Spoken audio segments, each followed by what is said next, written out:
Hello there, friends. Welcome to Spectate Bug Saturday. We hope it's not. But it very well could be. We'll be rolling with what we can work with tonight. I'm Donde, and I am joined by Dano. Dano, how are you on this Saturday? Doing very well. Doing very well. You may hear my son in the background. He's a secret agent dinosaur right now. Ooh, he stepped up the game. Oh yes. So we have all the sweet secret agent moves today, so it's pretty great. Well, that is awesome. I'm always excited to hear about what Dean does on our Saturday evenings, because he's always having a lot of fun, and hopefully we have a lot of fun tonight. And this doesn't turn into just chatting with Donde and Dano, because it could if we can't view this match. So, as people might be aware, there has been a bit of a bug in the Hearthstone client where you can't challenge people. We tested out spectating; it seemed to work. So as far as we're concerned, it looks like it's going to be fine. RonMexico and Dragonrider is our first match of the evening, and they did manage to challenge each other and got bans. So that's great. So ideally, we should at least very, very much have that match for you guys tonight. AgentPWE, thankfully, he starts with A, and he's right at the top of the friends list, so hopefully YellowDart should have an easy time challenging him. That'll be the second. There's so many things tonight that are just beyond the pale, that it's like the game within the game, the meta game of THL challenging right now. So let's talk a little bit about Ron versus Dragon, since we know this is going to happen. Dana, looking at the classes here, we've got pretty similar, to the most popular lineup here. RonMexico is Demon Hunter, Hunter, Rogue, Warrior. Dragonrider is Demon Hunter, Hunter, Mage, Warrior. So just the one little difference there. I know personally, Rogue seems to be like on the way out, and it's didn't do so well in Grandmasters last week. Do you think Dragonrider might have an advantage here in the lineup because she brought Mage and not the Rogue? I think so. So last week I had a few Rogue issues as well. I don't think Rogue really, as being a fine deck, but not great in kind of a competitive format, because it's just not great, right? It's kind of a high rolling deck now. But Mage is an interesting spot as well in this meta, right? Where it kind of lines up poorly with what you want to do with your bans, with most people wanting to ban Warrior, and Mage being really good against, well, as good as you can be against Warrior, and being super weak against Demon Hunter, while other decks are kind of like 50-50 with Demon Hunter, but weak against Warrior. So, I find that Mage kind of fits the meta really strangely. So I'm not really sure who I give the edge to here, to be honest. I think it'll depend on the bans. Well, I appreciate you giving me the segue here, because we did get the bans, and I'm going to pop those up here on the screen. But you'll see briefly, just a few moments here, the Warrior ban is in. For Dragonrider will not be able to play Warrior, so Ron banned her Warrior, and the Hunter was the opposing ban. So no Hunter for Ron, no Warrior for Dragonrider. I realize I expressed that in about the most confusing way possible. So hopefully me putting it on the screen will, what did Donde say? Is he just have a stroke in the middle of trying to tell us the bans? It's possible. I've had strokes before, and let me tell you, they're not super fun. I cannot imagine they are. No, they're surprising. I'm going to tell you that. They are surprising. Well, the first one's surprising. The second one, you're kind of like, oh, you're like this you again? don't know what's going on. Yeah, but the first one, you're like, oh boy. I just lost all sight from like right in my face over. I can't see anything on my right here. Something's not right. That's kind of like similar effect to playing against Demon Hunter right now. Like, you just get stabbed in the face. Exactly right. So interesting moment here. I am trying to accept AgentPWE's friend request. Oh boy. And that doesn't work. So I wonder if we'll only be like 3/4 of the way on that final match tonight, but we'll find out. Do it from the phone. Ooh, we'll see. Oh, well 3/4 is kind of how we've rolled more than once. So we've done it before. It's all right. But in the meantime here, so I personally I'm not a huge fan of the Hunter ban a lot of the time. It just, I know Hunter's a little bit flexible of a class right now. There's the Face Hunter, there's Highlander Hunter, and there's Dragon Hunter, to kind of suit anybody's playstyle other than Control Hunter, which has just never been a thing. But so far, I've just not seen that the Hunter bans in Conquest have been going too well, whereas the Warrior bans are always a pretty decent idea. So I gotta think that I hand a little bit of an edge to Ron, but we'll see if that Rogue can get the job done. Any final thoughts here before I let them go ahead? Yeah, my guess is that the Hunter ban is going to be based on the Mage bring, right? So with Mage being so weak against Hunter, so she kind of shows that her understanding of the meta. So we'll see how it turns out. Very much. All right, let's see if we can spectate them. We'll give them the go ahead. I'm looking forward to it.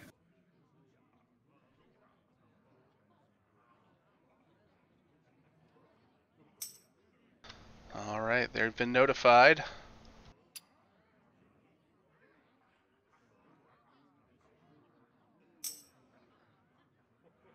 And for your information, and of course our viewers' information here, Ron will be on the bottom, Dragonrider will be on top. And just in case you might be listening to us and not watching, this is a Legacy match, so it is Conquest. Of course, both of our matches center Legacy. We're going to be starting, I believe, in the Gold Conference, and then moving over to the Red Conference. I think I've got the order correct there. But RonMexico of Stubbs and Dragonrider of Amberflight Gaming. Dragonrider is technically a sub, but she's been involved in Amberflight Gaming now for a while, so a sub in like the barest sense of the term, that she's not on the official roster, but she's part of that crew. Yep. I think it's one of her team, right? Yeah, it's her actual esports organization. Yeah. I mean, she's not the fairest biscuit, both the team captain and the leader of that organization, but I know that Dragonrider has been involved with it for quite some time. So it's always fun to have organizations in THL representing as a group. It's always fun to see. Sure. So I'm currently trying to get into spectate, and it says starting game. We're going to find out if it actually worked. Oops, it wants me to challenge you. I'm not trying to challenge you. Yeah, challenge is not what we're looking for. We are looking at a Demon Hunter mirror to start.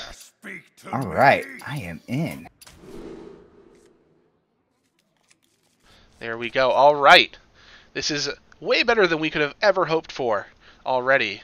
So as we said, we were looking at the Demon Hunter mirror, and they do both look like they are the tempo Demon Hunters. Ron's got the Frozen Shadow Weaver in his mulligan there, or his opening hand. I didn't see if he had already mulliganed or not if we jumped in too late.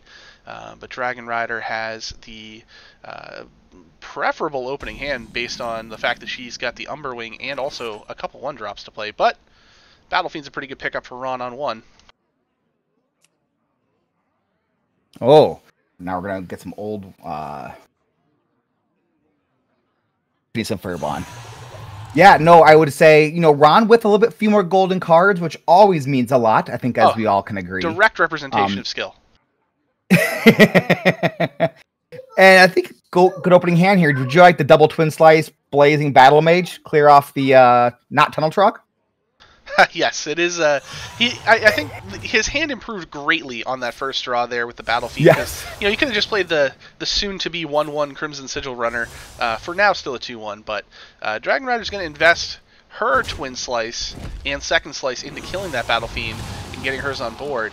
And I-Beam will take care of that pretty nicely, I would imagine. Yeah, I would say it's about perfect, really. I mean, I guess you can consider, now that you've got I-Beam in hand, if you'd rather attack into it, but you really probably just want to get rid of it, I would guess, here, and play the Sigil Runner of your own. That does kind of leave Ron in a bit of a weaker spot. No, he's going to use the Twin Slice and second slice of his own to go ahead and clear... Oh, no, never mind. He doesn't need to use the second slice. Why would I think that he would need to do that when he could just Hero Power? Yeah, no, I was thinking the same thing. I was like, oh, how's he... Oh, and then he doesn't need to. It's funny because it's been a class in Hearthstone for so long at this point, and not as long as obviously the game has been around, but I still don't mentally consider the 1-mana Hero Power all the time, and that has led to some dumb plays on my behalf, so I am, it's refreshing to see other people not make the same dumb mistakes I do. Well, I think it is...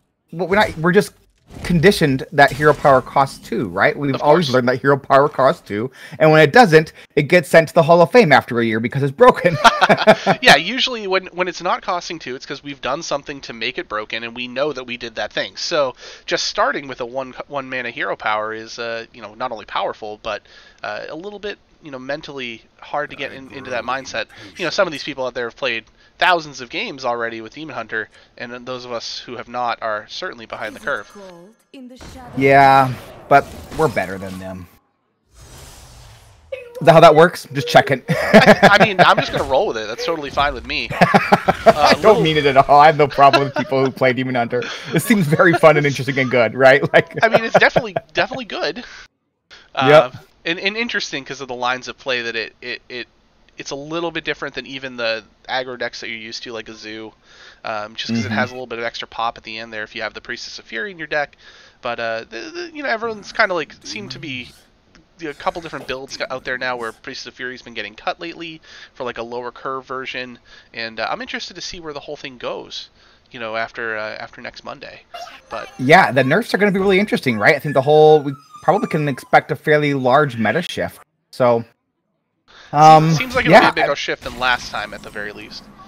Yep, and I think we're going to have a pretty big swing turn here by one RonMexico, because not even a swing turn necessarily, because he kind of already had the board, and his hand's about to line up real sweet with clearing all this off. So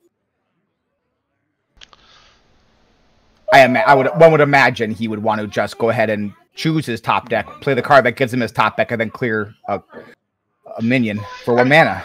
I mean, there is a thought process to playing the Sigil Runner first and then choosing your top deck for the next turn when you have full mana. Yep. So I could definitely see that being the case, but Sigil Runner's not a bad pickup here because he can Sigil Run into Sigil Runner and really churn through that deck, but he's going to put Kane right on top and grab that for next turn instead.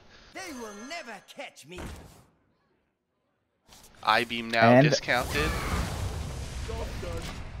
And disrespecting the 1/1, which I fully can approve of. I did want to shout out to Quaz and Anfall for the subscriptions. Again, thank you. I know it's 10 minutes behind, but didn't want to think that we weren't paying attention to the subs. Always appreciated when you sub to the channel.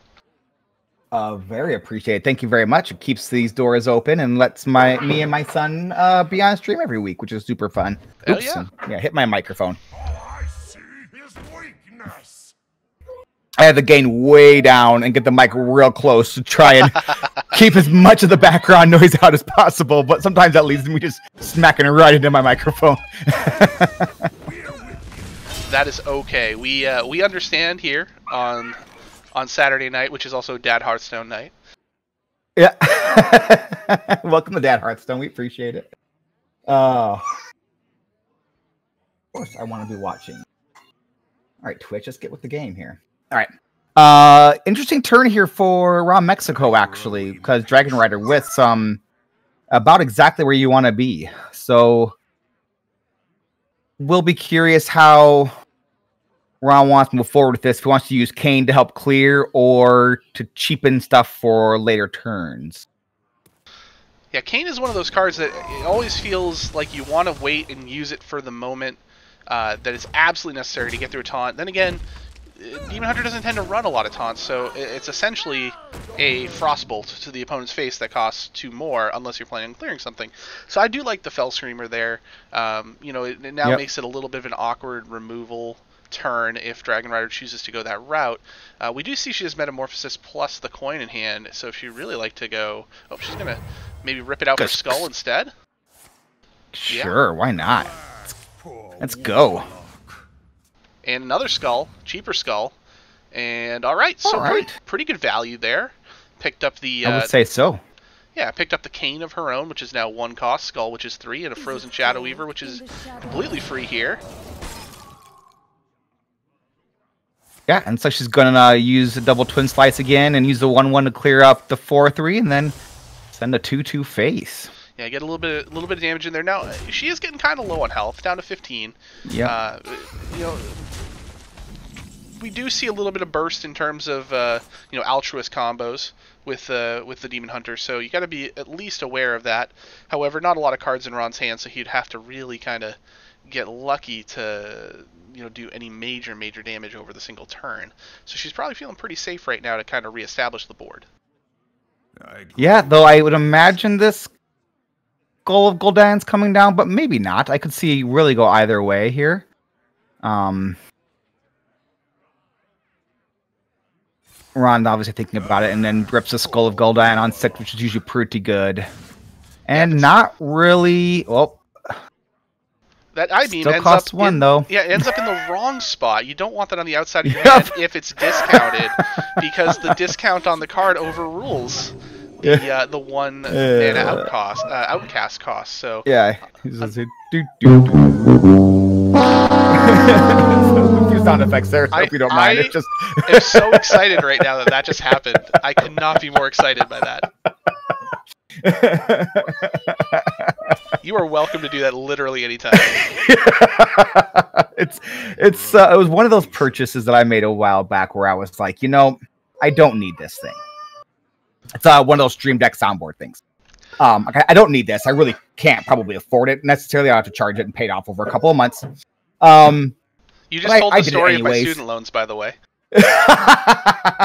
By the way, my dean will one day inherit my student loans. So, but Sarah paid off one of her big ones this last month. So it's been pretty great in the Winterland household. Not gonna lie. Always a good feeling.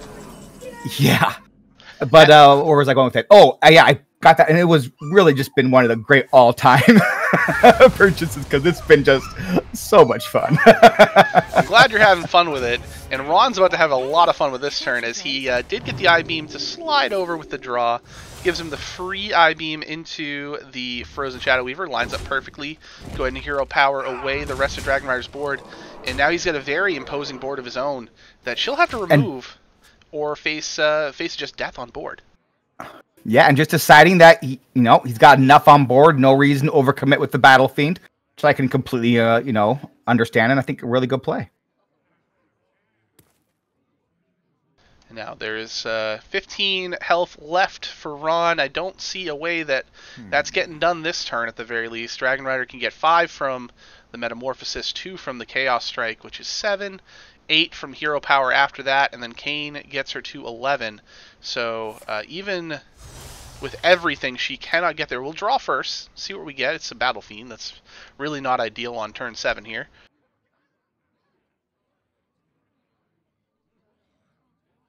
Yeah, it's probably not ideal. I'm super glad that you did the math because I was gonna be like, you know what, either Dragonrider's gonna do the math, or Donde's gonna do the math, or we'll find out here. We'll carry. We'll carry with the math. I'm not gonna do the math. So now, if she's probably trying to think of how she can at least stay alive here. Go ahead and just kind of hand dump, use the Metamorphosis, and clear off this Kane, which still leaves 5 showing plus the hero power we know. So to her knowledge, she's not dead right now, and we can see that. Ron doesn't have lethal in hand yet. Could be enough just to get there. Let's see what he draws. It's a Sigil Runner. That's pretty good to find something. I imagine we're going to just see that get ripped right here. Yep. Oh, man. Priestess of Fury is a brutal top deck. That is so mean. Now the question becomes, what do you... Yeah, do you hero power or do you just play it? I think, yeah, he's just going to play it. Just send it off face and, hope only 2 needs to get through. Yeah, as long as 1 damage 4, 6 doesn't find a minion here, it did not. Yeah, because he had 6 on board. He could have, he would have had to do what? Oh, I'm sorry, 2 left over. I always think it does 7 because I think it does the amount of damage it has in health, and that is not the case. I wish it would, because when it gets nerfed, it'll only do 5 damage then, but not going to be the case. No, but big nerf though. I think big nerf, make it a little bit squishier, because I don't think we need a Boulder Fist Ogre that does a bunch of damage to the board and to the face. I do think they got a little interesting with the nerfs this time around. No straight up mana nerfs. Definitely interested to see if that's kind of their MO going forward. Not necessarily just dropping something by 1 or 2 mana, or upping something by 1 or 2. Yeah, dropping something by 2 mana and nerfing it. That's a weird concept, but it's nice to see some thought process into the cards and see if they can even try to predict ahead of time what will take the place of these cards or these decks once these cards are nerfed, and try to make sure that doesn't become oppressive in its own right. So interested to see where the meta, not only in ladder but THL, takes us after this Monday. Yeah, I agree 100%. And I think they've been so much more willing to do nerfs and such. I think that lets you take a lighter hand in the nerfs as well. Whereas when you're only nerfing, doing nerfs once every 6 months or so, like they used to do, you felt like you had to get it right. So yeah, I feel like the lighter hand and just kind of like not having about mana cost and just kind of touching the card a little bit. I like that. I like that as long as we continue to see like, frequent updates as necessary. And it looks like we've got a Highlander mage here. We do, and we have a warrior for RonMexico that is, it's probably going to be either it's Enrage or Egg. I guess really the only defining factor is whether or not you have Serpent Egg in your deck at this point. But we see Corsair Cash as a definite keep here. And let's see what else he picks up. Oh, another Corsair Cash. And if you're Dragonrider, you have to feel good. You brought Mage for Warrior, and you found Warrior, so... And she's found every legendary pretty much in the deck so far, which unfortunately starts at mana 5 cost. So it's going to be a little while before she has a lot of turns of her own. But at least she's picked up a dragon now for, she is a Dragonrider. Well, that's mana cost. Ideally, you were looking for something a little lower, but Cartoon Defender is not a bad card to have in this matchup either. And now the big question: do you ping face? And she chooses to ping face. Yeah, it is funny that's a active battle discussion. Yep. Yeah, I don't know if I would have gone there because now it gives Ron the chance to just kind of armor up if he wants to, though that's never going to be the plan. I don't know how much it matters. I'm sure people who know more than me will be able to tell me if it matters or not, but it's definitely an interesting thought, and I definitely don't know what the right call is on turn 2 there with the warrior.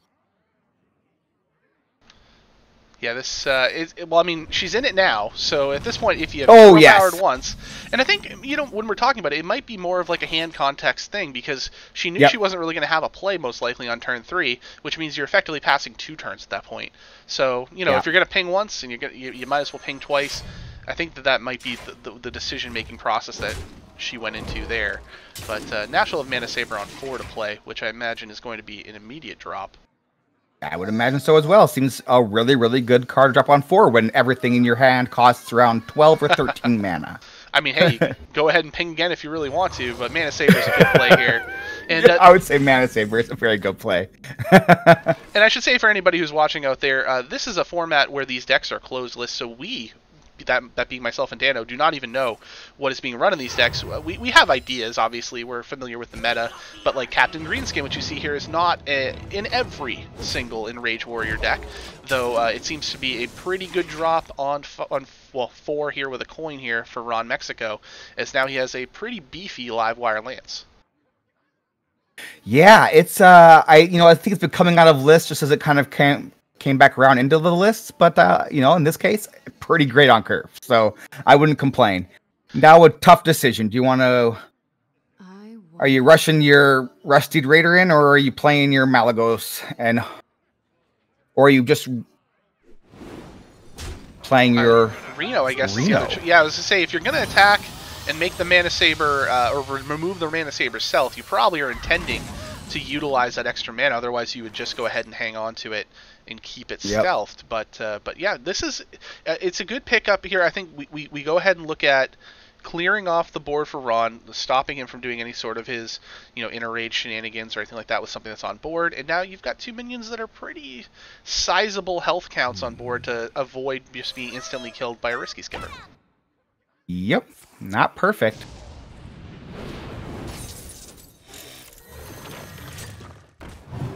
And just having to inner rage a Bomb Wrangler is not always a good feeling. Ooh, pickup of the Goblin Lackey allows the Bomb Wrangler to clear off that Mana Saber.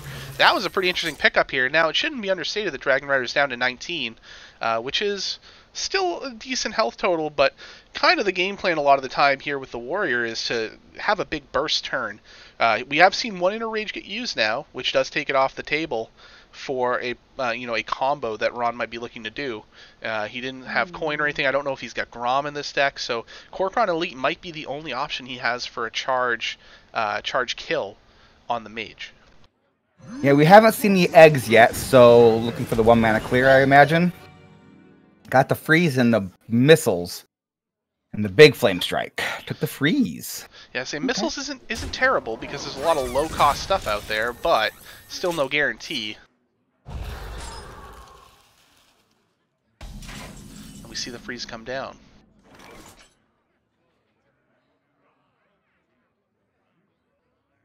So Ron now picks up his second Livewire Lance, which means Corsair Cash can only, I would imagine, hit Ankar. If Yep. you know, I see no way he's not running that in his deck. So every time he doesn't play Corsair Cash from this point forward, he's running the risk of not picking up or getting any value out of Corsair Cash. But he's going to go ahead and play Risky Skipper. Armor Smith gain a bunch of armor. And let's see where the bombs land. Oh, it's face three. Oh, they all go face. Ooh, and here comes some card draw. Much rage. So Rampage, that's a good pickup here. Okay. So we're looking at, you know, Korkron we know is in hand, and that's 4 damage, provided that this cartoon doesn't come down. Ooh, gonna witchy the skipper, I would imagine. There it goes. Gonna get lots of secret value there. I didn't even know what it was. I had to go, and mouse over it. I'm like, what is that? For those who are not aware, I'm mousing over it on the screen right now. It's after you play a Secret Discover spell. There will be 0 spells discovered for RonMexico this game, which is unfortunate for him, but understandable. Yeah. So we don't see cartoon. We do see a taunt though. Yep. You got a big taunt there, kind of just standing in the way. And I imagine she's just desperate to get that Cartoot out, though. In any turn where she feels that she can, you know, safely, you know, stabilize to a certain extent, which I don't know that she's had yet. Ron with a whole bunch of pressure early. I mean, it's interesting because we're at the point now where, like you said, this is the part of the game where Mage wants to stabilize and needs to find their defensive tools. We've got Siamat in hand, we've got Cartoot in hand, Tortolan is also in hand too, so even as sort of like a prayer that you throw up to try and just get maybe a puzzle box or you know, Blizzard, something along those lines. But, Risky Skipper is the pickup from the Ankar, which Ron will probably need to make his final push. Don't imagine that Kobold Sticky Finger is going to see too much value other than just being a 4/4. And what is the pick here? These are all tasty and awesome. Take that. Big Deathwing is always the right pick. I don't Twin Tyrant. I can see a case for it. Yeah, it's a lot of like. Boo, RonMexico, hater of fun. Or RonMexico, knower of how much health a Cartoot has. Sure. I mean, I guess if you wanna win the game and not just have fun, sure, okay, take the Twin Tyrant, but. The new Deathwing animation is wonderful, and I will never get tired of it. Of course, certainly not anything to be mad about seeing. But I would imagine, you know, he's already got a Deathwing in hand. What do you really need 2 for?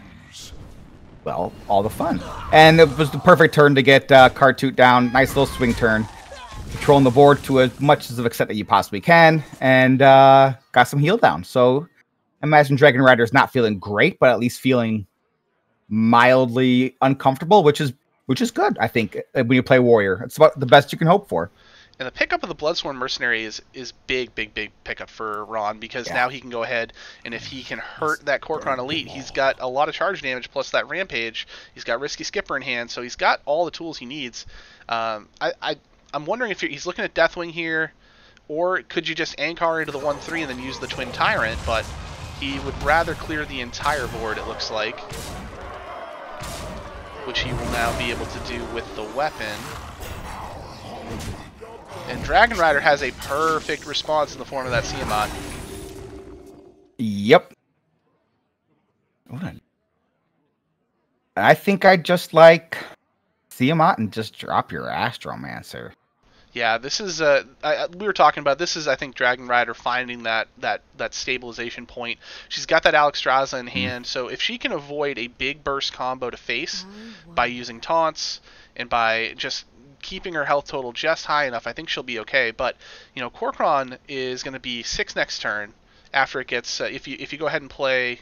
Actually, there's 18 damage in Ron's hand right now. Yeah, I was just mousing over to see what we had in hand here. So we've got the Bloodsworn, the Rampage, and the Korkron. So he's 1 turn away from being able to use the Rampage, though, because he only has 9 mana next turn, and that is a 10 mana combo.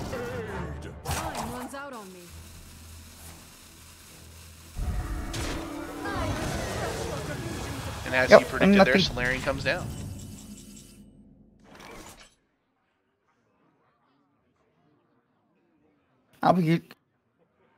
that Bloodswarm Brute is interesting.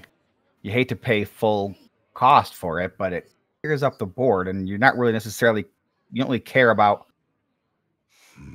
you have lethal next turn. So yeah, I think at this point you're more than fine doing that, and Dragonrider's definitely going to want to play that Bone Wraith next turn if she can, which, you know, she's got more than enough mana to do that. Plus, you know, getting that Elemental down isn't a bad idea too, because you can start locking things down from you know, from being able to hit you if they're put on board. Yep, I think that's probably the play. The Water Elemental, you know, so good against both Warrior and Demon Hunter right now, because it just freezes their face, which is what you need to do when you have two classes in the meta that just want to go face with their face every turn. Or control board with their face as well, which is equally frustrating. Ron picking up all the weapon hate between the Bloodsail Corsair and the Cobalt Sticky Finger against a class that just does not care about that at all. I mean, Alaneth has not been in this class for quite some time in Standard, so that is just not going to get any value, but that's okay. We see the Bloodboil Brute take out the Tiamat, and now the Solarian is the only thing left on board here. Pickup of the Arcane Breath, though.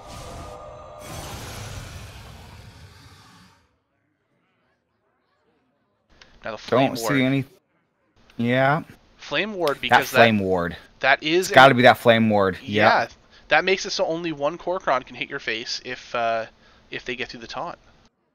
Yeah. It's got to be it. Which that's obviously with Caster Vision, right? But Dragonrider takes the pick, which is the right play. Yeah, I mean we have Caster Vision insofar as we see what cards are in Ron's hand, but Dragonrider's very experienced, and she's going to know what the what likely cards are in Ron's hand, and B, you know, what he needs to do to win the game. So this is not surprising that she knows what's going on here. But we're going to see this Tortolan come down, and what is the pick here? We're going to see a puzzle box. Here we go. This is. It's all right. Now we are okay. Well, okay, that kills that fun for the Glowfly Swarm. Now we're overloaded next turn. That is not helpful. Let's see. Oh, never mind. She gets clearing her board. Goodbye to the Tortolan. Well. Hey. Here we go. Nothing. Okay, the board survived, but I think that the end of it for Dragonrider. Yeah, not yeah. Oh, yeah. Well, Repentance isn't going to matter here because it's still going to go ahead and get the one ping off there from the Risky Skipper, Rampage, and the Bloodsworn, as we saw. He even picked up Inner Rage. Should he feel even saucier to get a little extra damage in there, he does not feel the need to do that, but Dragonrider will drop down to 0-2 now here and need a reverse sweep to come back and win this series. Yeah, that happened to me last week where the mage didn't get there against a warrior, and let me tell you, that is a feel-bad feeling where it's like, I have the deck that's supposed to be good against this deck. Not good enough against this deck sometimes. Yeah, that is not great. Yep, that is always a rough spot to be in. Yeah, that's I mean, that's the dangers of A, leaving Warrior up, and B, targeting Warrior, because it's such a potent deck that if you know how to play it right, there are ways to win almost any matchup, especially if you've got it teched correctly for the matchups that you know are going to be coming up in your series here. You know, Mage is one of those classes that really there's only Highlander Mage right now. That's the only thing in Standard that you're going to see. So you can reasonably know that that's what you're getting into before you start that game. Well, unless it's Spell Mage, because they're awesome. I said reasonably. I think your reasonably and my reasonably are two different things. Listen, I've been known to play some Spell Mage, don't get me wrong. I have yet to bring it in THL, though, and don't listen to that, future opponents. I brought Totem Shaman and Spell Mage to the first week of THL, and I won quite well, thank you very much. Well, there you go. Did not win very well the second week of THL. Hey, you know, you can't, it's not about the consistency, it's about the high points. Yep, I'll take it. And Face Hunter from Dragonrider here against this Rouge. And this was the pain point we were talking about here, at least that I was talking about with the rogue. He does take the double backstab keep here alongside the evil miscreant that he picked up here on turn. Well, draw one, I should say. With the shadow step, there's a lot of options here now. Ron could very well be able to get quite a few lackeys and maybe control the board here, and then if he can get to the Faceless Corruptor turn pretty clean, he might be okay. Dragonrider off to a very, very slow start as far as the Face Hunter is concerned. Yeah, but I mean, you know, you're getting the side quest going, which is what you want to do. But opting for a animal companion, looking for Huffer, never Huffer. That's what they always say, right? Yeah. Never Huffer. It depends on who you are, but yeah, never Huffer in this case. And I mean, looking at the makeup of her hand right now, everything was 3 costs except for the coin. I think she really had to. Didn't really have much of a choice but to go and get something on board. Yeah, I would have wondered if it was augmented porcupine, which would have been kind of guaranteed something that had to be answered. But you know, animal companion's a heck of a card, right? So now the question here becomes: do you animal companion once more? Do you just clear up the board guaranteed with the sharpshooter you just top decked? I don't see a way that you want that kill command for face. Yeah, that's going face. I think I like animal companion here. But it's tough though. I mean, if you Huffer, you can go face, which is always great. Yep. If you Misha, you don't feel too bad because you're not gonna your Leok's not gonna die. But I think if you get second Leok, you just feel really bad. And she decides to trade and get rid of that evil miscreant, which, unbeknownst to her, you know, hit a witchy lackey in hand. It's actually a pretty good decision, but doesn't necessarily progress the Face Hunter game plan. Which would be face. Yes, it's in the name. I think that's how that works. Yeah. Yep. They, Okay. They in fact call it the place.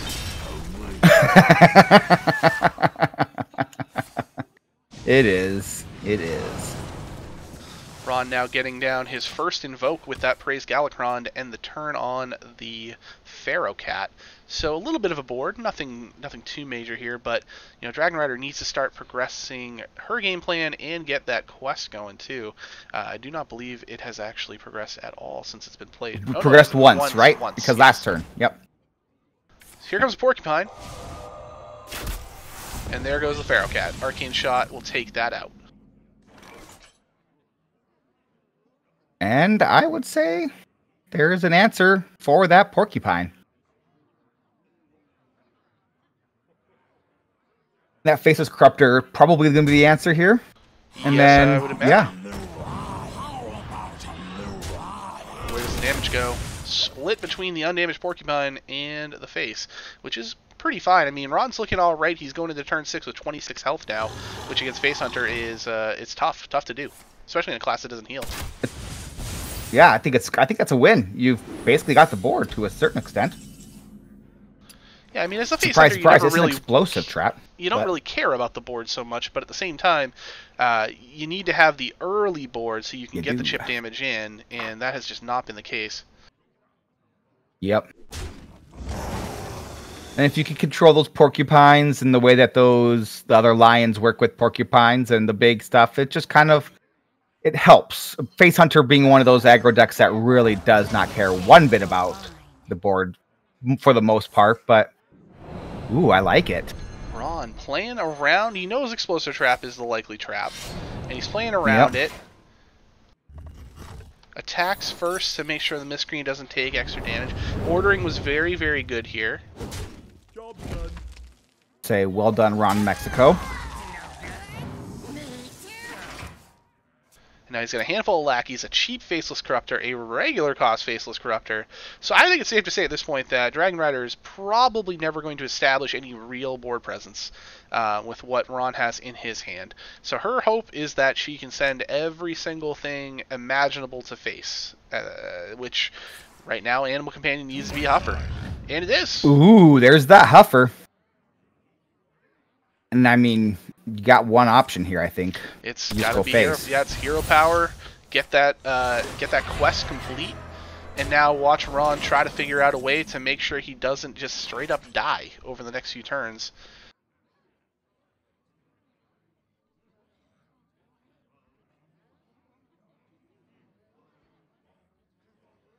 Yeah, and the thing about those the leper gnomes is they, you don't want to trade into them, but you also want to trade into them. It's really just not great. Yeah, you don't want the repeat damage hitting you, but at the same time, Exactly. 6 damage is essentially a fireball hitting your face. And especially if you go ahead and use your dagger on one of them, make it 7, which he would have to do if he wants to go ahead and clear the board without adding too much, too much else to it. But he's got the Faceless Corruptors for that. There's more than reasonable to assume he's going to use those to clear. And that taunt is the high roll that he needed to survive this next turn? It's very possible that is the difference between winning and losing. So he's down to 10.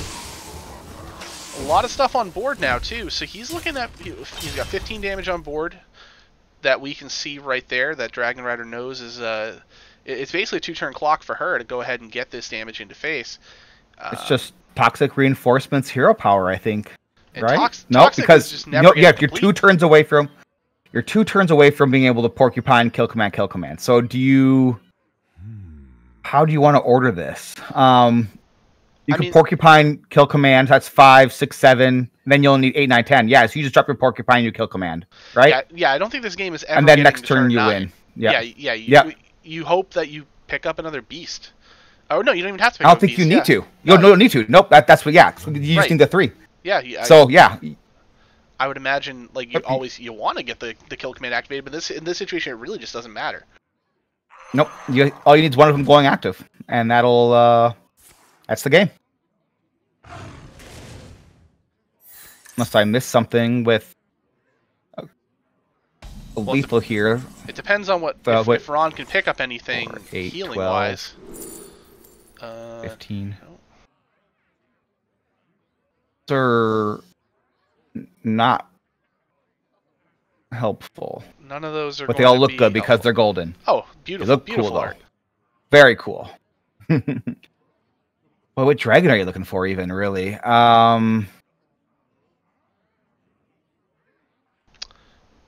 There's the 4. Yeah. Isn't there the Amber Watcher? Heal yourself. Oh, there is the Amber Watcher. That's it, right? That's what you're looking for, is the Amber Watcher. Yeah, I think that's the out right that's now. It. Yep. No, that's right. That is definitely what it is. And you can see the wheels kind of turn and Ron going, well, do you have kill command in hand? Because that's the one card that beats me here. None of those cards are the heal, so that's unfortunate. And they all look that good. means it's over. But yeah, that was the only possibility that I know of that could proactively take care of healing his face.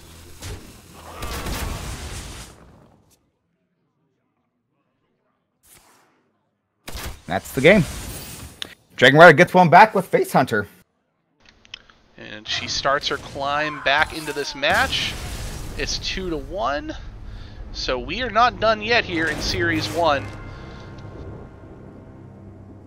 Don't call it a comeback. Well, don't call it yet because we still got 2 more games. Well, I know. I was just saying. I'm just pointing out that, I'm actually here for 5 games. I would love it if they went to 5 games. I was super psyched for this one. Well, I was putting together the show notes for Tavern Talk, and I saw that we had this one ready to go, and I was like, Dragonrider and RonMexico, I am there for that. Though an 0-2 Itachi versus an 0-2 RonMexico also would have been really spicy. But this was super one to have on stream for sure. So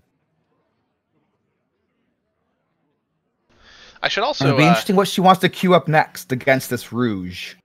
I should also mention I set up the stream earlier today and it said Amberflight leads 4-2. They actually lead 8-3 now. Oh, wow. Good on them. I know it's been a real struggle for Amberflight at the beginning of the season here, so they could use that win for sure.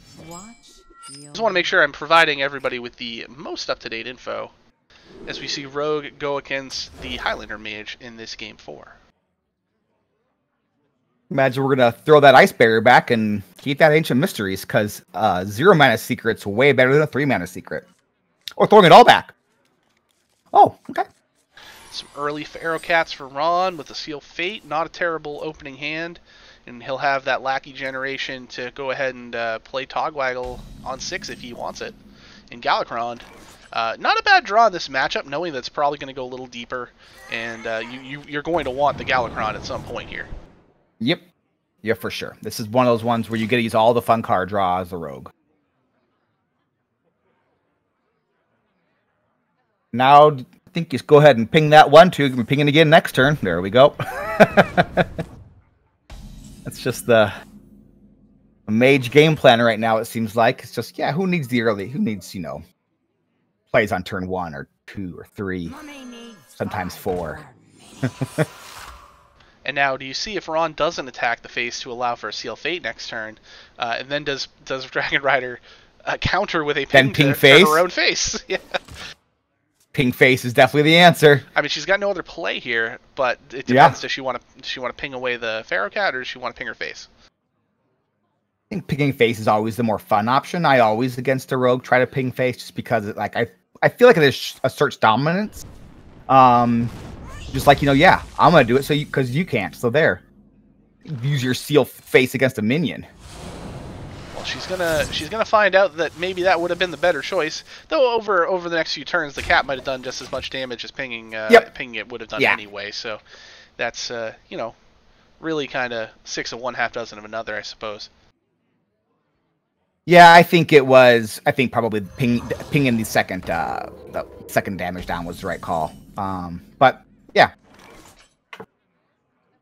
And I like this little curve that Ron is starting to pick up here. He's going to skip Devoted Maniac and move right to the Shield of Galakron and say, if you're going to attack with the Mana Saber, you're going to do it into my shield.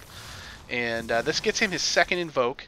We already see a third one in hand in the form of that Devoted Maniac. So he's just, one good draw away from having that Galakron on 7, active and fully ready to roll.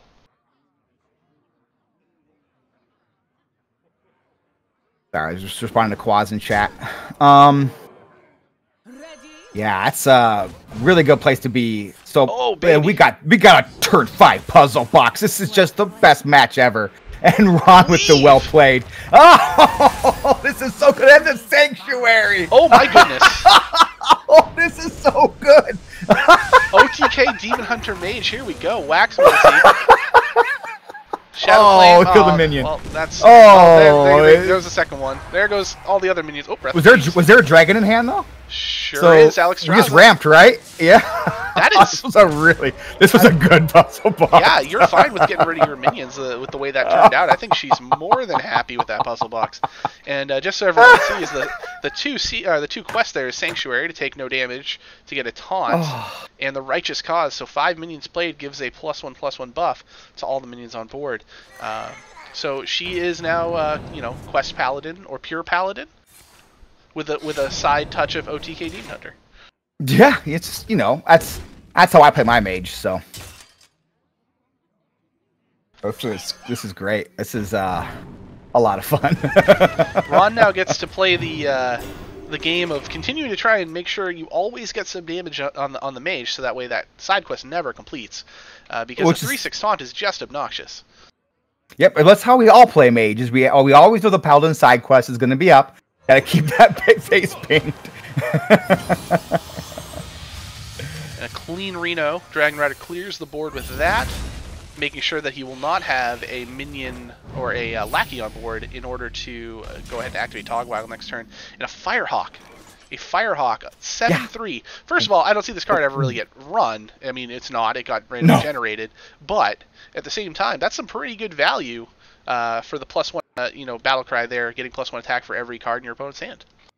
And it was reduced to 1 mana as well, I imagine, because of a puzzle box shenanigan. I didn't catch which one, but it's 1 mana 7/3, always good. I would not say no to that. That's, no, absolutely not.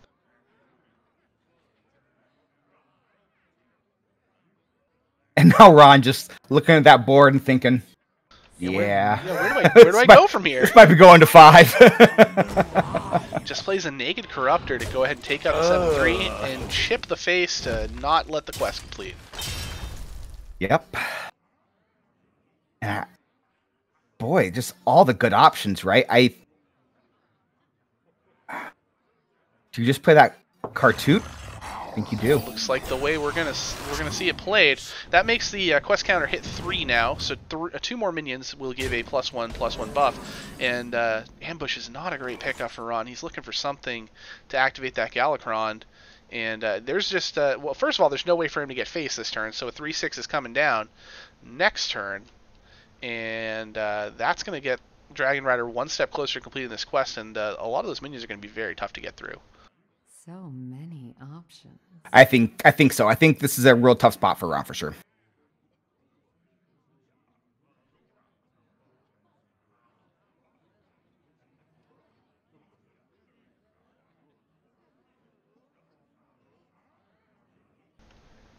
Does he want to go ahead and rip the Galakrond right now to try and find some additional answers?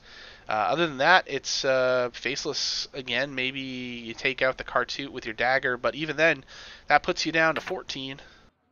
And we're starting to get into danger zone when you don't have any real healing. You still have the little bit of taunt and the shield, second shield to Galakrond, but that's not in your hand right now. And Wrapped Golem, I suppose, but it's Galakrond time. Yep. Stunner And backstab. oh, yeah, that's it's not what you look for. And that dagger is gone. So we just found we've got hit an active sanctuary, which I thought was going to be very, very good when they created it. And I'm not going to admit that I was wrong. I think it is awesome. So now the question becomes for Dragonrider, what minion do you want to play to finish the quest? Malagos looks pretty tasty, I won't lie.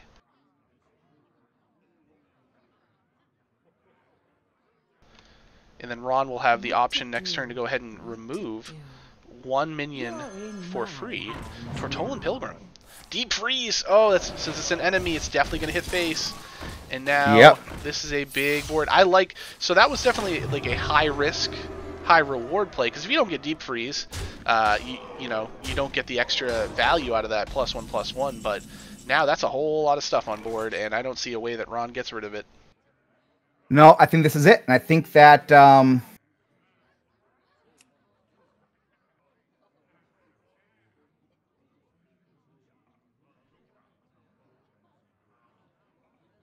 I'm just messaging YellowDart here.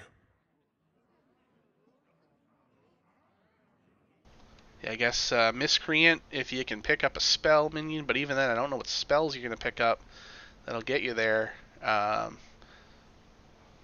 Yeah, this is it.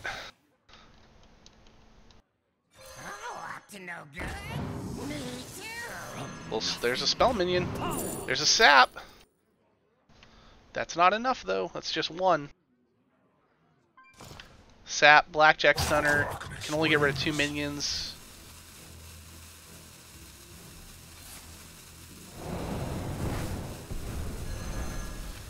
That still leaves 12 on board, plus a hero power, which is enough. Well played.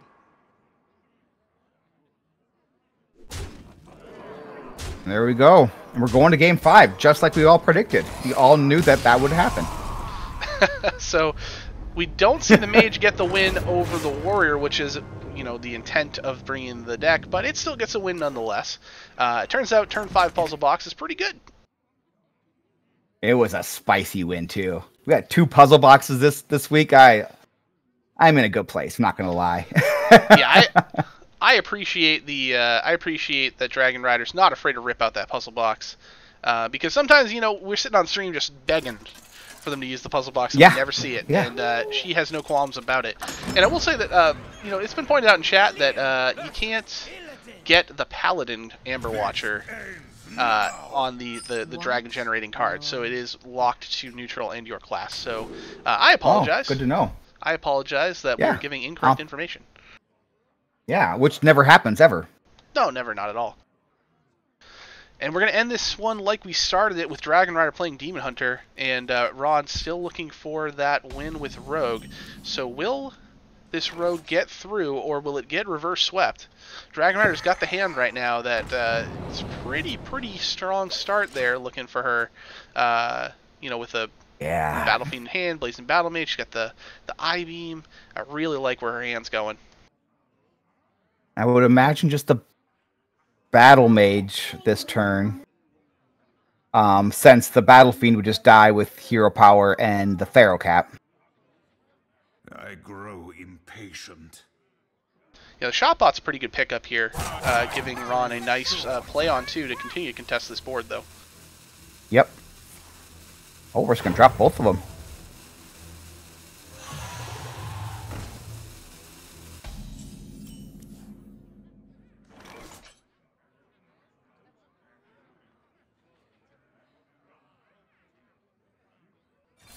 So I like the Blackjack Stunner pickup. Enjoy it while you can. Ambush in hand already.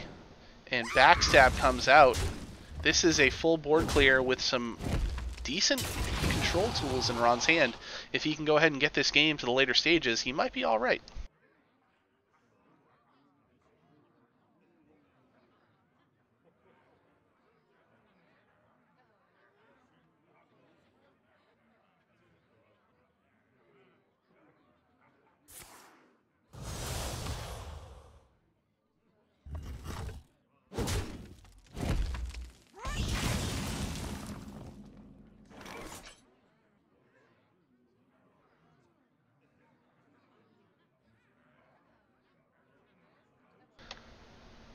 Alright, so we're looking to see here. Where's Ron go? It's just a Shotbot turn. A stubborn minion that should be able to contest most of what Dragonrider can play on 3. I say most because she's got that Frozen Shadow Weaver in hand, and it is not easily killable with what's on board. I grow impatient. Sorry about that. We had a moment with Dean was playing Ninja Dinosaur, Agent Ninja Dinosaur, and ran into one of our boxes we have folded up, or a couple of them, and hurt himself. So we're storing we had just moved obviously, and then my sister-in-law is moving next month, so we have all the boxes for her to use to move, and they're always kind of like sitting piled up in a corner, and Dean ran into them. That was just kind of going to make sure everything was okay, and it was. Happens. So yeah, welcome to Dad Chat here on Dadstone Dadstone. Saturday. Spectate Bug Saturday, Dadstone Saturday, whatever you want to call it. We're here for you tonight. For if they come for, you know. Oh yeah, and if these series are any indication, we'll be here at least another hour. That's what, you know. Yeah, you come for the dad talk, stay for the Hearthstone. Whatever suits your fancy. And Dragonrider goes ahead and activates that ambush. The Blackjack Stunner sent the Frozen Shadow Weaver back to hand last turn. I would imagine we're going to see I-Beam here to go ahead and clear off the Ambusher and get a little bit of value out of this Satyr. Yep. That Shotbot, as predicted, annoyingly sticky. Yes, and we knew that would be the case. Ooh, another Blackjack Stunner, but no secret to activate it. Devoted Maniac, though, pretty good in hand on this turn. Yeah, I would say that seems really like a very nice option. And then gives him a follow-up Lackey as well that could potentially continue to clear a little bit more. It's a Kobold Lackey! Oh, that is nice. That is real nice. And now, do you use your face in the Blackjack Stunner and keep the 2/2 on board?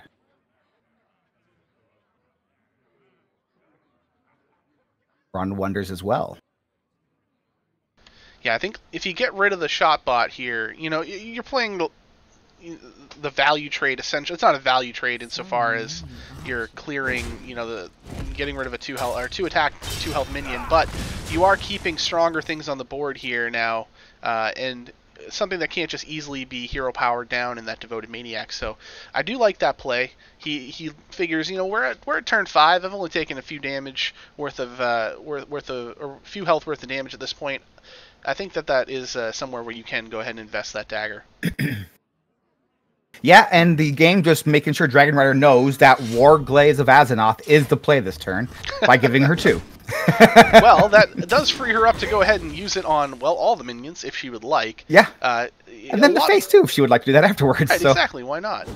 She's just gonna do a little bit of cleanup on board here. I've seen a lot of people cutting a second War Glaze just because you like the redundancy of being able to draw it And oh no, Generous Mummy. Oh no. Oh boy, Ron. Literally the worst pickup. Not, I think, what you want to do there, friend. I just don't know how I would feel, but then just juicing that Galakron. Draconic Lackey, not a bad pickup. Yeah. Trying to think if probably decide he wants to play or not, and wants to play it with nothing in hand. Ooh. The evasive Draconid is very tough to get through. Yeah, very, very tough to get through for the Demon Hunter.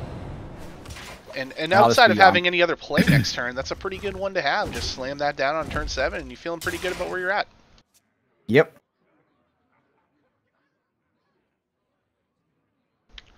So the Sidekick is a pretty weak pickup here on turn 6. Chaos Strike might be the initial call here just to see if we can pick up anything better. If you're Dragonrider, that might be what you need to do, because the Frozen Shadow Weaver, just as a reminder, was sent back to hand with Blackjack Thunder, so it is a 5 cost instead of a 3 cost, which means that's most of her turn.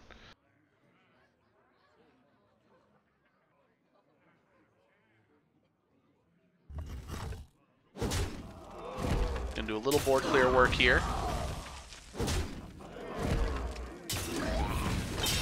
Now, if someone in chat wants to tell me if the second Warglaives was played there, could you just go ahead and kept on cleaning up board and gone face? You definitely could have, yes. I can tell you that one. But she also knows that you can go ahead and hero power afterwards and attack one more time too. So that the expected play from Ron just slams down the evasive Draconid, and now Dragonrider has to wonder where she wants to take it, because there is no easy way through that. That's not actually useful. Not in this sense here, because I-Beam can't touch it like MC Hammer. We're taking 7 to face. And that puts her down to 9, but I-Beam can be used on the Pharaoh Cat to bring her back up to 12. A little bit of a buffer, and we'll see 3 damage go to face as well. Yeah, I imagine that 3 damage is going to go to face for the rest of the game. And now the question is, with Generous Mummy, do you go ahead and play it against an empty hand? Yeah, I think it's... I mean, with the game this close to the end, the Generous Mummy could in fact be the card that closed it out. I can see a dagger on the 2/1 here, and a Generous Mummy just coming down with the dirty tricks. Here we go. Yeah, you'd like to be able to use the stunner if you can, but you've got Flick in hand for anything large, Priestess, Fell Screamer, or Adept, I should say, which is what gets picked up. Imagine we'll just go ahead and see Chaos Strike here, see where we go. Ooh, the Mana Burn. Oh, spicy. Oh, and Ron picks up a secret anyway, so he still has the capability of making that Blackjack Stunner active. And let's see. Dragonrider has enough to go ahead and just play this whole hand if she wants, which she might have to. Yeah, and probably trying to figure... I think just go ahead and send that 4 damage to face. Yeah, yes, that's the definitely place. So. Yep, and it can't die now immediately with the the 5/4 charging into it, and Mana Burn hurts this turn a little bit as well. So she says, you know what, I'm making my stand right here. I'm gonna hope that you can't kill anything on board, and I've got enough juice to get through. But Shield of Galakron is picked up for Ron, and that is humongous. But do you want to play that secret though now? I find you might want to just Shield the Galakron and eviscerate the 6/6, clear it off with the 5/4, and then you're feeling like, what does Dragonrider draw to get through? Where I'm at. You could Flick it. I think that's probably what he's considering. I think Flick is maybe the better play, because Flick also makes sure you can't take forward to the dome next turn as well. But the question is, do you care about 4 by itself? Because if you play the Shield of Galakron this turn, you're killing that with Eviscerate. You're getting 5 to face, so that's putting her to 7. And, well, no, we're going to see Flick.